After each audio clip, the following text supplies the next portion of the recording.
Deus abençoe a todos, amém? Amém. Tá funcionando o áudio direitinho aí? Amém.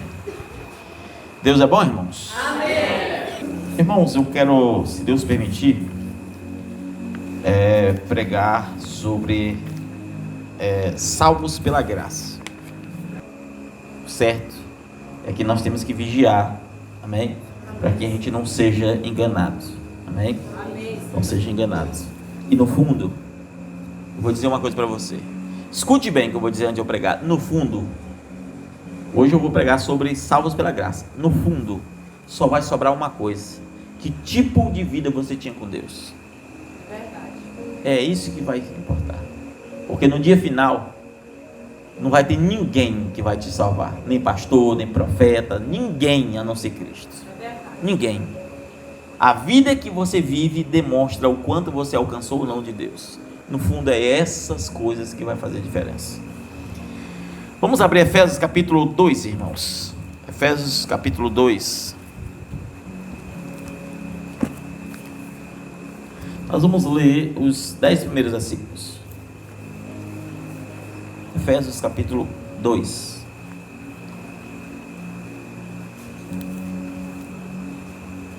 Podemos? Olha só, eu vou ler. Eu gosto sempre de ler devagarzinho, para que você possa entender cada versículo. E vos vivificou, está falando de Jesus, estando vós mortos em ofensas e pecados. Quem está morto, irmão? Você já viu um morto andar? Você já viu um morto seguir em frente? Desejar algo? O texto está dizendo que Ele nos vivificou estando nós mortos. Quem está morto não pode se chegar a Deus. Quem está morto? Quem está morto, está morto. Em ofensas e pecados. E noutro tempo, ou seja, antes de ser vivificado, andaste segundo o curso deste mundo, segundo o príncipe das potestades no ar, do espírito que agora opera nos filhos da desobediência, entre os quais todos nós também antes andávamos nos desejos da nossa carne, fazendo a vontade da carne e dos pensamentos, e éramos por naturezas filhos da ira, como os outros também, ou seja, aqueles que ainda não foram vivificados.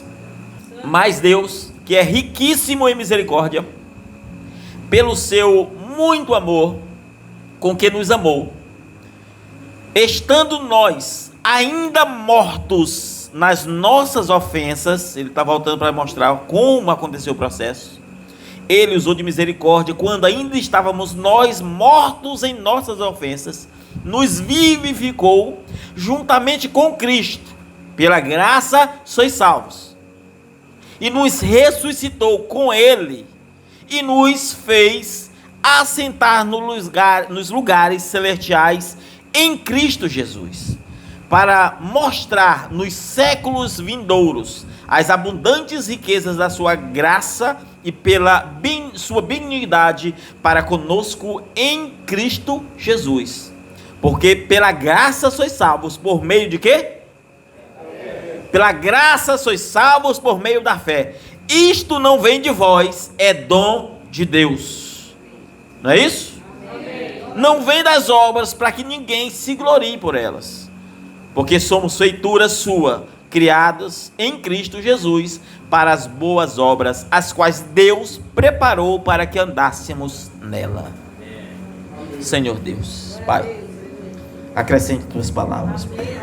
Acrescente as tuas palavras sobre os nossos corações. Que nenhum dogma, que nenhum credo, que nenhum erro, que nenhum principado, nenhuma potestade, que nenhuma enfermidade, que nenhum pensamento, que nada, Deus, nada, Senhor, não há nada, Senhor, que possa nos separar do amor de Deus. Senhor, o Senhor nos vivificou, estando ainda nós mortos, desejosos pelo mundo, desejosos pela vontade da carne, mas o Senhor Deus nos amou, e estando nós mortos, sem condição nenhuma de darmos um passo a Ti, O Senhor nos amou primeiro e gerou o amor para que te amássemos. E assim, pela operação do Espírito, fomos transformados pela tua glória. Graças te damos e te louvamos no nome de Jesus. Amém. Poder sentar, meus irmãos. Depois eu volto para esse texto que nós lemos. Amém? A Bíblia diz, em 1 João capítulo 4, versículo 19, que nós amamos Deus como uma consequência. Eu e você. Se você ama a Deus, 1 João diz que você só ama Ele porque Ele te amou primeiro. E quando Ele te ama, Ele gera amor em você para que você o ame. E quanto mais você o ama, mais Ele te ama. E quanto mais Ele te ama, mais você o ama. Porque Deus é Espírito e Ele nos cela com o Espírito. E a sua vontade e o seu desejo, a sua volição, o seu desejo, o seu pensamento é uma coisa só. Então, se Ele te ama, o Espírito de Deus que está em você faz com que você o ame. E quanto mais Ele te ama, mais o Espírito rende você para que o ame. Amém. Glória a Deus. E por que o amamos? Porque Ele nos amou primeiro. Aleluia. Glória a Deus. Em que podemos ser salvos? Estávamos mortos. Aonde estávamos mortos? Nos nossos deleites, nos nossos delitos, nos nossos pecados. Éramos amantes de nós mesmos, amávamos cumprir o desejo da carne. E porque Ele nos amou, Ele nos vivificou. E então Paulo disse: pela graça sois salvos. Aleluia. Glória a Deus. Isso não vem de vós, é dom de Deus. Não são salvos, ninguém é salvo pelas obras, para que ninguém se glorie por elas. E você não pode se gloriar porque não bebe, não fuma. Você não pode se gloriar porque vive uma vida justa. Você não pode se gloriar porque é um cristão exemplar, paga as suas contas direito, não gosta de mentira. Você não pode se gloriar porque é alguém de prudência, de caráter, de princípio. Não há glória nenhuma em mim e nem você nisso. É verdade. Isso é graça. Aleluia. Glória a Deus. Isto é graça. É verdade. Nada além de graça. E nós não podemos nos enganar, indo à igreja, indo aos cultos e vivendo uma vida dissoluta, injusta, e achando que fomos alcançados pelo Evangelho. Porque somos salvos pela graça. E se a graça nos alcançou, e mais à frente eu vou falar aqui sobre o reino invertido de Deus, mas se a graça nos alcançou, ela tem que produzir resultados. Jesus, Ele diz em João 6,44, ninguém pode vir a mim, se o Pai que me enviou não o trouxer a mim primeiro. E eu então o ressuscitarei no último dia. Nem todos que ouvem o Evangelho podem aceitar o Evangelho. Nem todos que ouvem a verdadeira doutrina podem aceitar a verdadeira doutrina. Há muitos religiosos pelo mundo, mas nem todos foram renovados pela graça de Deus. Nem todos foram vivificados pela graça de Deus. Porque a vivificação produz o fruto do Espírito. Se tua vida não é uma vida exemplar, não há vivificação nisto. Porque sois salvos pela graça mediante a fé em Jesus Cristo. E se eu não posso me achegar a Cristo, se o Pai não me trouxer primeiro, então eu preciso entender que não são os meus passos que me aproximaram a Cristo, foi a obra da redenção de Deus. Eu preciso entender que Deus me chamou porque Ele me amou. E porque Ele me amou, eu agora chego aos pés de Cristo, me humilho aos pés de Cristo, porque a salvação é pela fé mediante a Cristo. Então as escamas dos olhos, a vida errada que eu vivia, eu começo agora a reconhecer os meus erros. E então, agora há uma promessa, e eu o ressuscitarei no último dia. Veja, que João ainda no mesmo livro, só que agora no capítulo 14 e o versículo 6, ele diz: eu sou o caminho, a verdade e a vida, e ninguém vem ao Pai senão por mim. Eu não posso chegar a Cristo se não for ao Pai, e eu não posso chegar ao Pai se não for por Cristo. E como resolver essa equação? Simples. Eu, primeiramente, para chegar a Cristo, preciso ser conduzido pelo Pai, porque ninguém chega ao Pai se não por Cristo. Ou seja, ninguém tem redenção se não for por Cristo. Então este Deus prepara a minha redenção em Cristo. Ele converte o meu coração. E agora eu reconheço que é obra dele em mim. E quando eu reconheço, há uma promessa de Deus, João 14, aonde desce o Espírito de verdade e me conduz em toda a verdade. E agora eu ouço a palavra que converte o coração. Eu ouço a palavra que converte o crente. E o meu coração é transformado. E ele diz: e eu o ressuscitarei no último dia. E eu o ressuscitarei no último dia. E nós sabemos que o Evangelho, nenhum apóstolo, nenhum homem teve tanta autoridade quanto Paulo para falar do Evangelho de Cristo. E seguindo ainda este padrão aonde Jesus nos ensina, Paulo ensina em Romanos capítulo 3, versículo 22. Isto é a justiça de Deus. O que é a justiça de Deus? Pela fé em Jesus Cristo sois salvos. Olha onde está a justiça de Deus, seguindo aquele padrão. Deus me guia até Cristo. Pela fé, olha só, isto é a justiça de Deus. Pela fé em Jesus Cristo sois salvos, para todos e sobre todos os que creem em seu nome. Observe, versículo 23, porque todos pecaram e destituídos estão da glória de Deus. Deixa eu parar bem aqui. Paulo está dizendo assim: ei, a justiça de Deus é essa. O homem pecou, a natureza humana está falida em pecado. Paulo está dizendo assim: é justiça, porque você não merecia o pecado de Adão, mas você recebeu o pecado de Adão. Então Deus te conduz até Cristo, para que você se achegue a Ele, e agora você possa ser salvo por Ele, porque também os pecados que estão sobre mim, Jesus não merecia, e agora Ele coloca alguém para sofrer no seu lugar, para pagar um preço que era meu e seu, porque por um só homem entrou o pecado no mundo, mas também por um só foi retirado. Quando nós entendemos que é pela graça que somos salvos. E ele continua dizendo: porque todos pecaram e destituídos estão da glória de Deus, sendo justificados por preço? Não, ele diz: sendo justificados gratuitamente pela graça. O que isso quer dizer? Que Deus justificou você através de Cristo, e você não pagou nada. Graça é favor imerecido. Assim como você não merecia o pecado de Adão, você também não merecia a redenção dos seus próprios pecados. E então, Deus sendo justo, Ele agora comete um ato de bondade e diz: há alguém que pagará este preço. E a Bíblia diz que Jesus pisou sozinho no lagar da ira de Deus.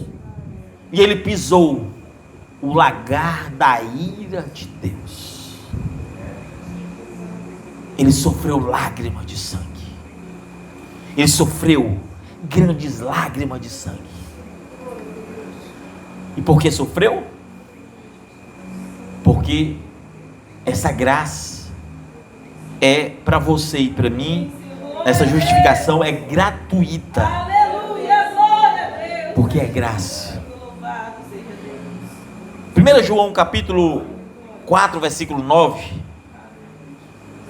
João diz: nisto se manifestou o amor de Deus para conosco. Olha só, nisto se manifestou o amor de Deus para conosco. Como Deus enviou seu Filho unigênito ao mundo, para que por ele vivamos. Então, se a justiça se manifestar através de Cristo, o amor de Deus também se manifestou conosco através de Cristo. Ele te amou, Ele me amou, Ele sofreu para que por Ele vivamos. Se por ele temos que morrer, por ele também temos que viver. O velho homem morre em Cristo, mas a nova criatura deve viver por ele. E querem dizer que eu e você estamos condenados? Como estamos condenados se a salvação não é mediante as obras? Se a salvação não é mediante a nada a não ser Cristo Jesus? O mundo, Satanás, não pode te acusar. Ele pode, no momento de fraqueza, ali olhar e falar para você da tua fraqueza, dos teus pecados. Mas a Bíblia diz que aquele que começou a boa obra, é certo que ele aperfeiçoará até o fim. Deus aperfeiçoará a obra que ele realizou em sua vida. O homem só não pode confiar numa coisa, em si mesmo, na sua projeção pessoal, no seu crescimento pessoal, na sua força própria, porque as obras que você realiza, quer sejam espirituais, como curas, dons, milagres, maravilhas, ou obras éticas, como moralidade, vida educada, né, diante de Deus e dos homens, isso é produção de Deus na tua vida. Não faça como Sansão, ser uma igreja enganada pelo mundo, confiando na sua própria luz, na luz própria, como se houvesse algo dele mesmo, como se houvesse uma força dele mesmo. Não seja como uma igreja enganada pelo mundo, é grande em números, mas de si mesmo não tem força nenhuma. Não seja assim. Você pode ganhar milhões de almas. Não confie na tua sapiência, não confie nos seus passos, não confie na tua própria força. Não confie nisso, porque você cairá no erro, você permanecerá no erro. O reino de Deus não é um reino de grandeza. O reino de Deus nunca foi. Um pastor de 3 e um pastor de 30 mil é o mesmo pastor diante de Deus. Ele vai prestar conta das almas de igual forma.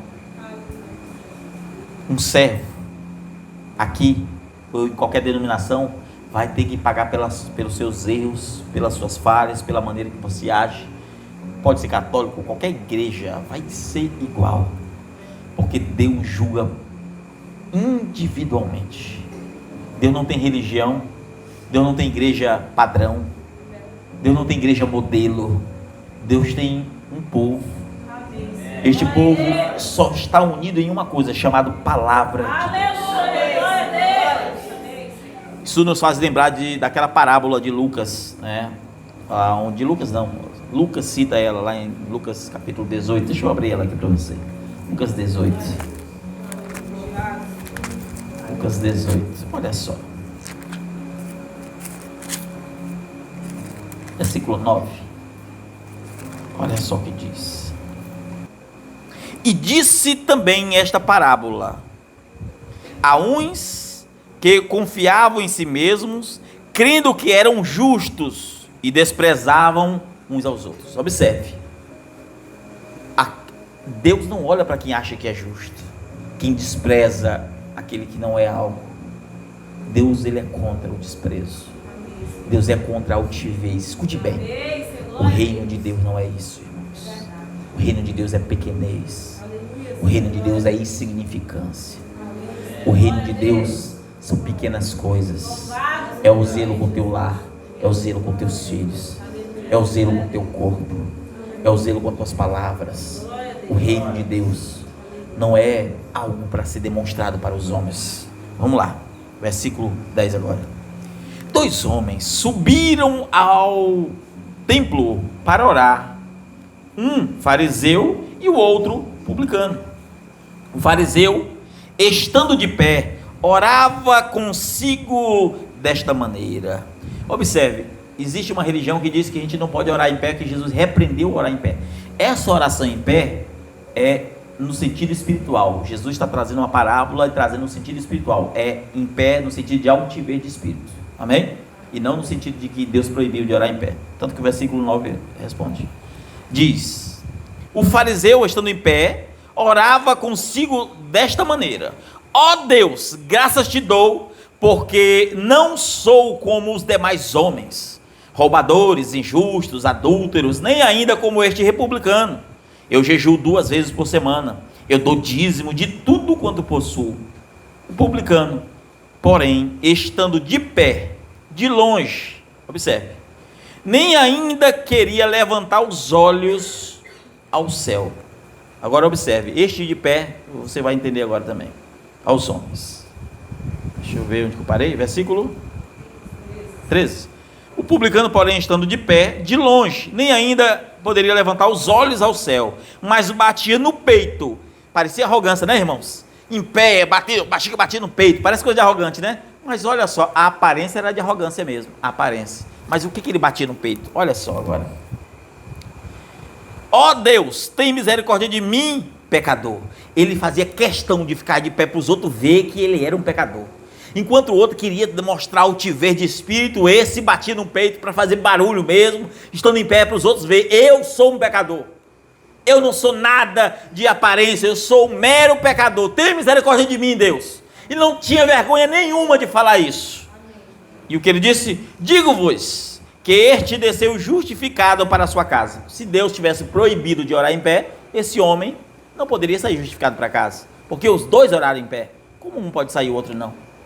Mas eu saindo agora dessa questão, só porque eu lembrei de doutrina, para casa. E aquele que, vos digo que aquele desceu justificado para a sua casa, e não aquele, porque qualquer que a si mesmo se exalta será humilhado, e qualquer que a si mesmo se humilha será exaltado. Reino de Deus não é o que Sansão fez, queria mostrar grandeza, pegar os portões e mostrar que tinha força, pegar raposas. Não, Deus não quer saber se você tem luz própria. Eu sou o farol, você olha, não quer nem saber disso. Seja boias mesmo, boiando, mas que a iluminação pegue você. A iluminação de Deus alcance você. Se as ondas estão te levando para um lado para o outro, não tem problema, irmãos. Sinceramente, não tem problema. Desde que você seja alcançado pela luz divina. Seja alcançado por essa luz. A altivez de espírito mostra a grandeza que você não tem. Quando o homem é altivo, ele não reconhece sequer os erros, porque estão ocultos aos seus próprios olhos. Você lembra da oração de Davi? Senhor, revela os pecados do meu coração, até mesmo aqueles que estão ocultos aos meus olhos. Que humildade. Pedindo para reconhecer os pecados que estavam ocultos aos seus olhos. E às vezes a gente tenta mostrar uma grandeza que a gente não tem.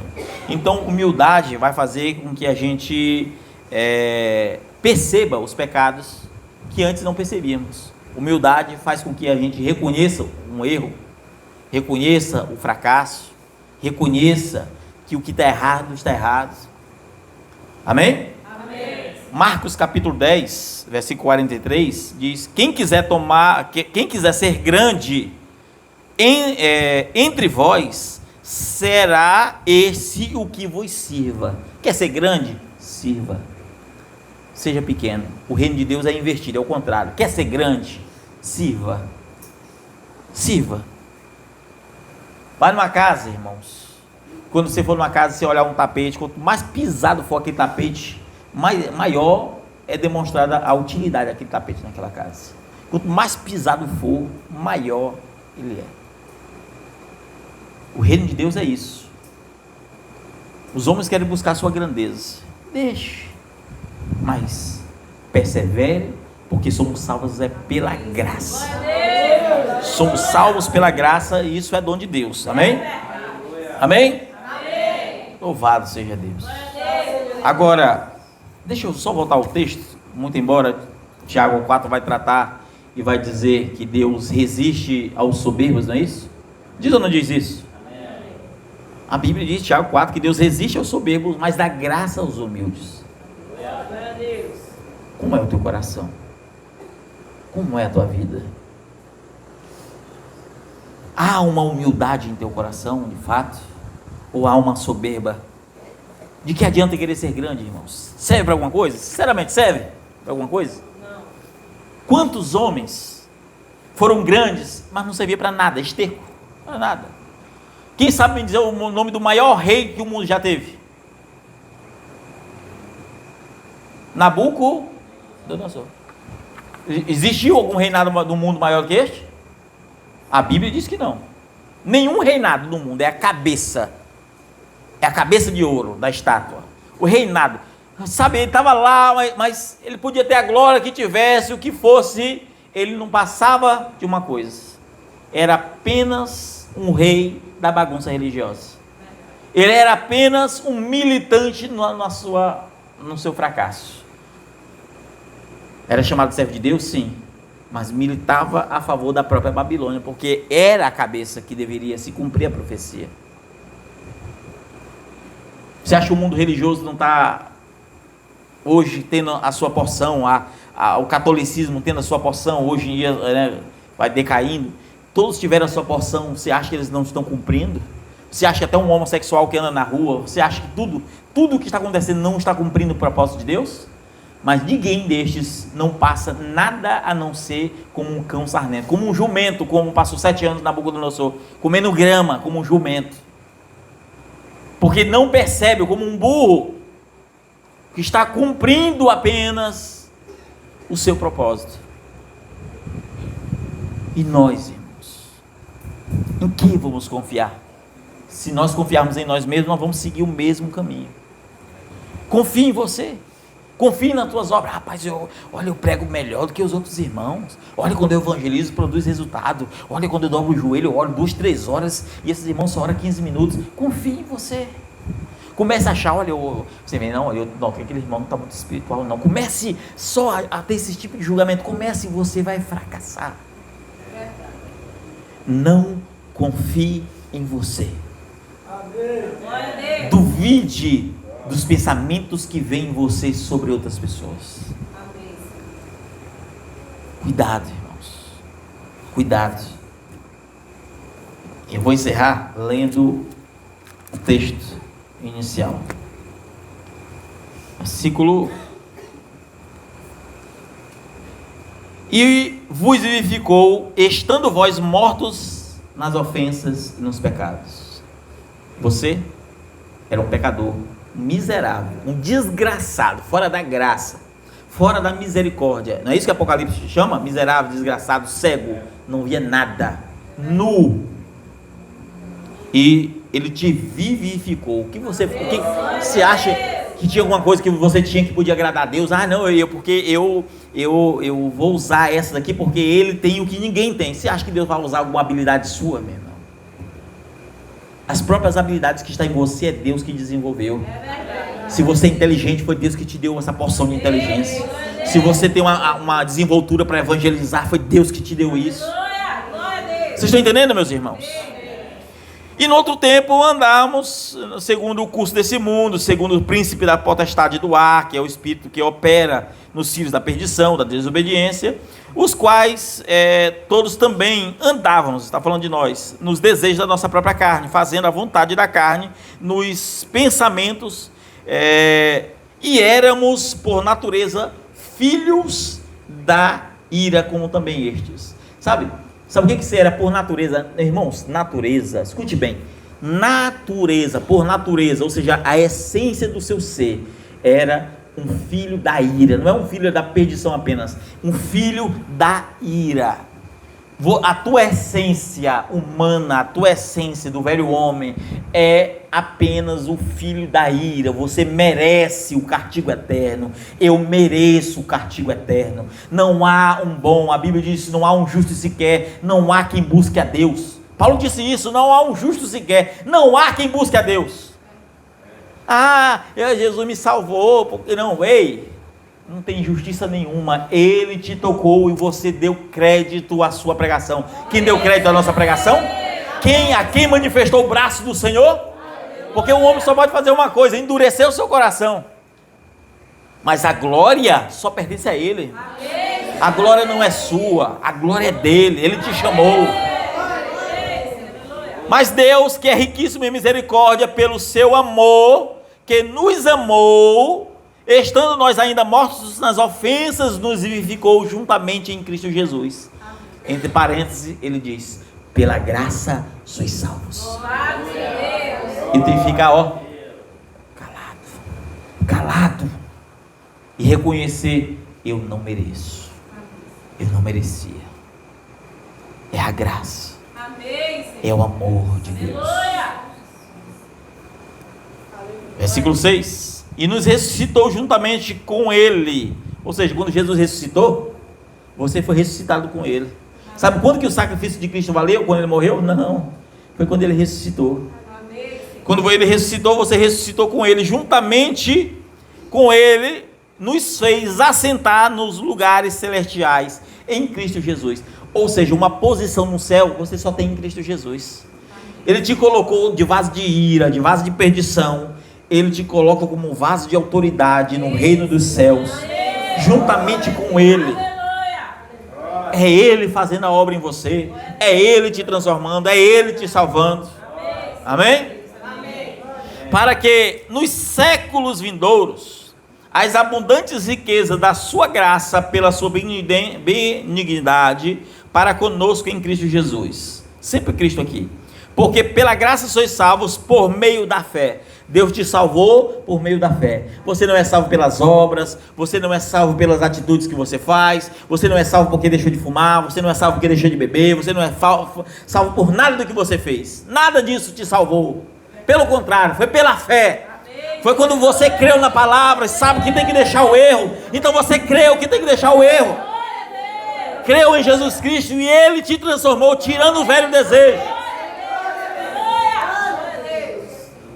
Amém? Amém, Senhor.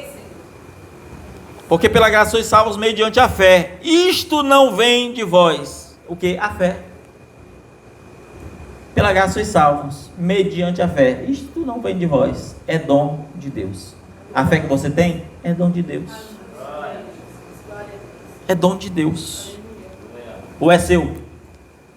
Deus te deu essa capacidade de amar, é dom de Deus. Se Deus não tivesse quebrantado o teu coração, se Deus não tivesse te chamado de, olha, vá até Cristo, se Ele não tivesse feito o start inicial, você estava morto nos seus deleites e pecados. Quem está morto não manda, quem está morto não deseja, quem está morto, mas Ele precisou dar o start em você. Amém? Amém? Não é das obras para que ninguém se glorie. Então não se glorie pelas tuas obras. Não se glorie pelas tuas obras. Porque somos feitura sua, criados em Cristo. Então a tua criação, a nova criação é em Cristo Jesus, para as boas obras, as quais Deus preparou para que andássemos nela. Então o que Deus está dizendo? Que você não é salvo porque deixou de beber, de fumar, que os veste roupa comprida. Não. Ele preparou as boas obras para que você andasse nela. Ou seja, Deus ensinou um padrão. Olha, essas são as boas obras que eu quero que o cristão ande.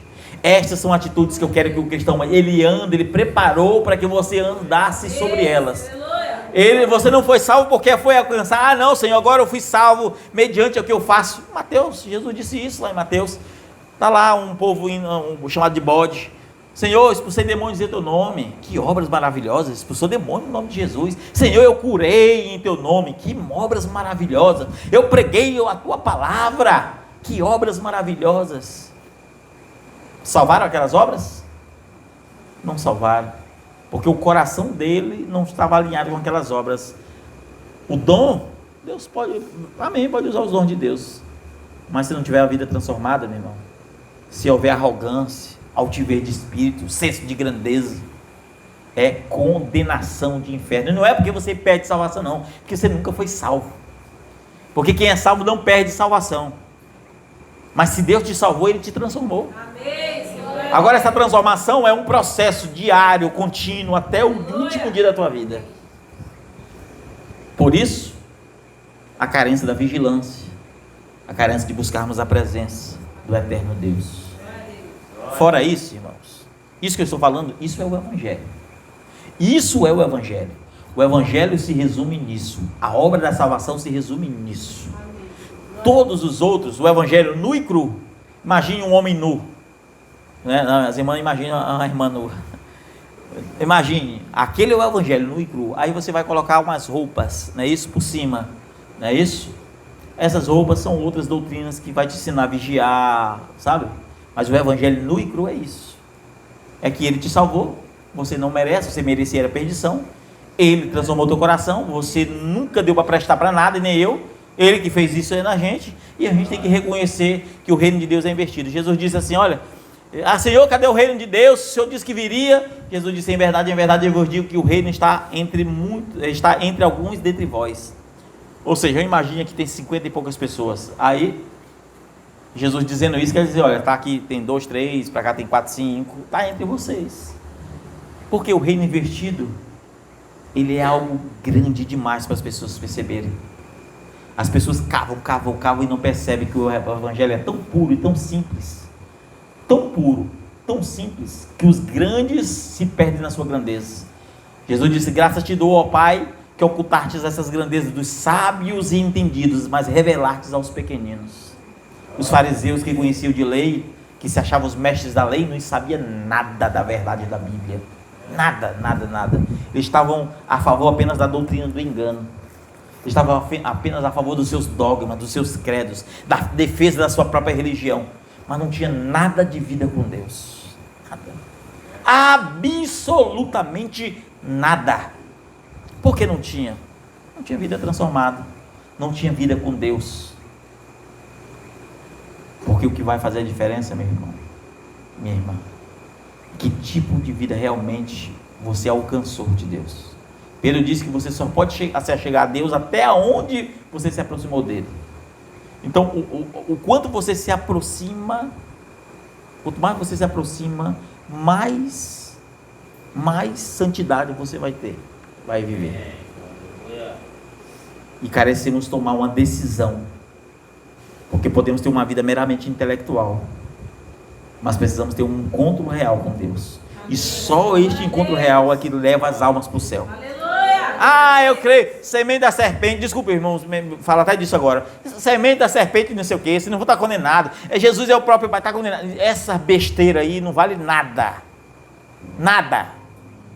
o que vale é você ter uma vida com Deus, tenha uma vida com Deus, creia em Jesus, amém? No seu evangelho, na obra da salvação.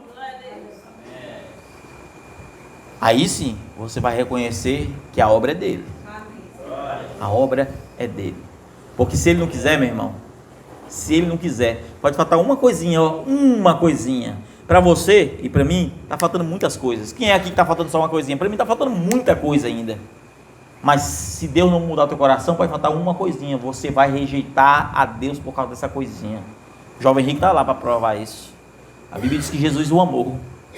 Quando ele disse, Senhor, tudo isso eu já tenho feito desde a minha mocidade. Jesus, te falta uma coisa. Você não, o Evangelho, quem é o Evangelho não é Cristo? Se você ainda não conheceu o Evangelho, deixa o que você tem colocado em primeiro lugar, deixa para lá. Me coloca em primeiro lugar, vem, siga-me. Só o que faltava. Só que aquela coisa que faltava é todo o Evangelho. O resto era obra de homens. Senhor, eu tenho feito isso, tenho feito aquilo. Deus ama, irmão, quem está lá no mundo ainda, mas tem uma palavra, sabe, homem de palavra, homem honesto, homem de princípio, homem de valor. Deus ama isso. Mas está faltando uma coisa. Está faltando a justificação para a santificação e a glorificação. Está faltando você adentrar nas 3 etapas da graça. Amém. Caso contrário, você é apenas um ímpio ou um religioso com um caráter moldado. Mas se Cristo não te salvar, se Cristo não transformar, e se você não tiver fé no Filho de Deus, você estará fazendo obra em vão. A tua vida será em vão, a minha vida será em vão. Nabucodonosor construiu um reinado tão grande, irmãos, tão grande, que o mundo inteiro até hoje nunca vai haver. Salomão perde a feio para o reinado de Nabucodonosor, nem se compara. Você pega o reinado de Alexandre o Grande, irmãos, que dividiu em 4 reinos, que nem se compara com Nabucodonosor, dividiu em 4 reinos, que até hoje existem os reinos. E aí você vê que Nabucodonosor não era nada a não ser um jumento, tinha a essência de jumento, porque ele não entendia que era mera bagunça religiosa. O mundo religioso é uma bagunça. Pega todas as religiões e junte elas, você vai ver que é uma bagunça. É uma grande Babilônia. E nesta Babilônia todo mundo quer ser rei. Que seja. Permaneça na humildade, na misericórdia. Jesus, fazendo uma releitura de um texto do Antigo Testamento, disse: se soubesses, misericórdia querem, não sacrifício. Se eles entendessem o que é misericórdia e não sacrifício. Que um olhar de misericórdia, um olhar de fato de misericórdia um para com o outro, é isso que é o Evangelho. Não é o ato de você sacrificar, mostrar grandeza, mostrar, não, nada disso. Dobre o teu joelho espiritual, ainda que você ore em pé fisicamente, mas dobre o teu joelho espiritual. Reconhecendo a tua fraqueza, reconhecendo que a altivez bateu na tua alma, reconhecendo que você ainda precisa deixar o pecado, reconhecendo que você precisa ser transformado. Só aqui, irmãos, só assim é que podemos ser salvos. Vamos encerrar, vamos orar.